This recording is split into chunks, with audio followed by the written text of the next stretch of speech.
ಇವತ್ತು ರಾಜ್ಯ ಸರ್ಕಾರ ಏಕಾಏಕಿಯಾಗಿ ಚುನಾವಣೆ ಮುಗಿತಿದ್ದಂಗೆ ಇವತ್ತೇನು ಪೆಟ್ರೋಲ್ ಡೀಸೆಲ್ ದರ ಏರಿಕೆ ಮಾಡಿದೆ ಅದನ್ನು SUCI ಪಕ್ಷ ಇವತ್ತು ರಾಜ್ಯಾದ್ಯಂತ ರಾಜ್ಯವ್ಯಾಪಿ ಪ್ರತಿಭಟನೆ ಮಾಡ್ತಾ ಇದೆ.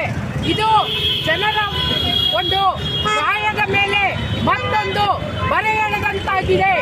ಈಗ ತಾನೇ ಎಲ್ಲ ಜನರು ಅಪಾರ ಹಣವನ್ನ ಫೀಸ್ ರೂಪದಲ್ಲಿ ಮಕ್ಕಳಿಗೆ ಕಟ್ಟಿದ್ದಾರೆ.